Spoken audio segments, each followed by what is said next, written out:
নমস্কাৰ আপোনালোক সকলোকে নতুন এটা ভিডিঅ'লৈ স্বাগতম জনাইছো।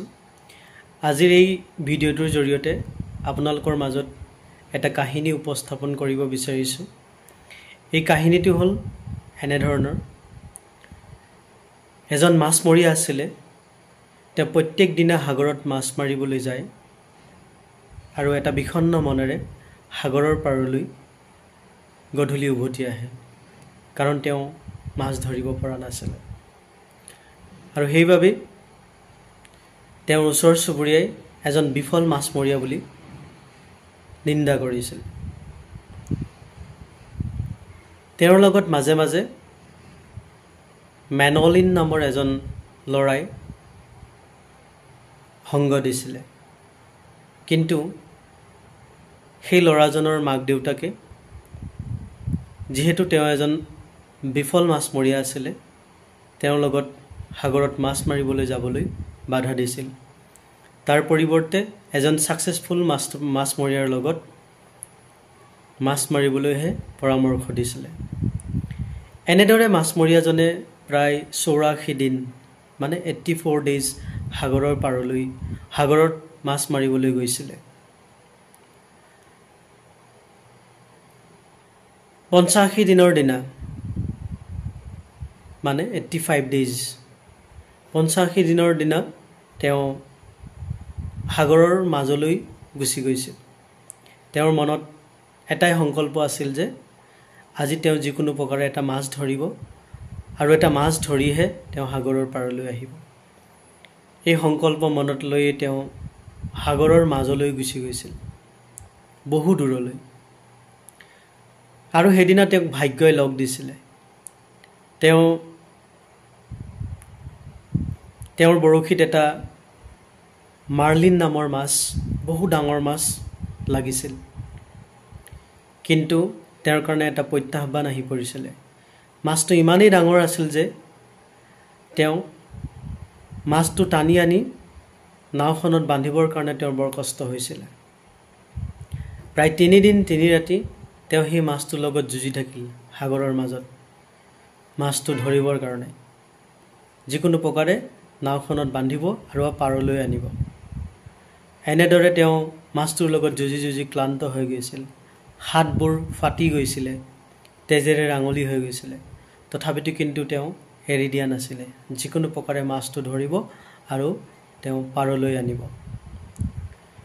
অৱশেষত তেওঁ মাছটো নাওখনত বান্ধিবলৈ সক্ষম হ'ল আৰু পাৰলৈ বুলি ৰাওনা হ'ল।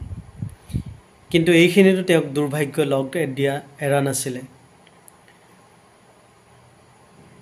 যেতিয়া মাছটো বান্ধি সাগৰৰ পাৰলৈ আনি আছিল, সাগৰত থকা শাৰ্কবোৰে মাছটো খাবলৈ আৰম্ভ কৰিছিলে। শাৰ্কবোৰৰ লগতো তেওঁ বহুত যুঁজিলে, কিন্তু অৱশেষত যেতিয়া তেওঁ সাগৰৰ পাৰ পাইছিলহি, মাৰ্লিন মাছটোৰ কেৱল স্কেলেটনটোহে বাকী থাকিছিল, মানে তাৰ জকাটোহে বাকী থাকিছিল।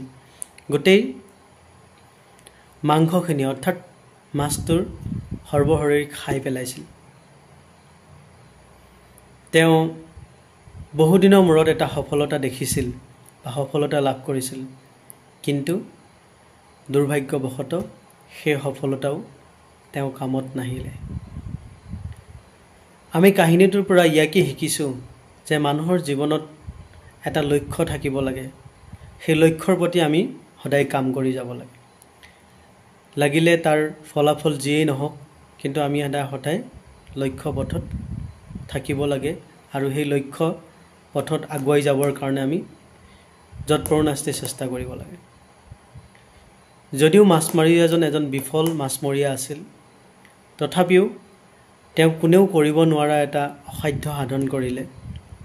মাছটোক 3 দিন 3 ৰাতি যুঁজি সাগৰৰ পাৰলৈ আনিলে, কিন্তু শাৰ্কবিলাকে খাই পেলালে, সেইটো বেলেগ কথা।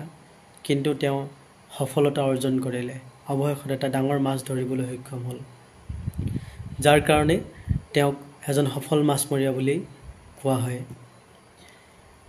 গতিকে আমাৰ জীৱনতো এনেকুৱা ঘাত প্ৰতিঘাত থাকিব, কিন্তু আমি জীৱনত যি লক্ষ্য বান্ধি ল'ম সেই লক্ষ্যৰ প্ৰতি সদায় আমি স্থিৰ হ'ব লাগিব।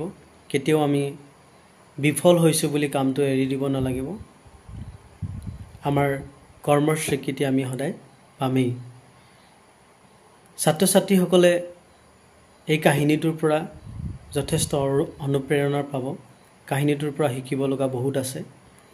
এই কাহিনীটো ইংৰাজী সাহিত্যৰ এখন প্ৰসিদ্ধ novel the old man and the ছিৰ।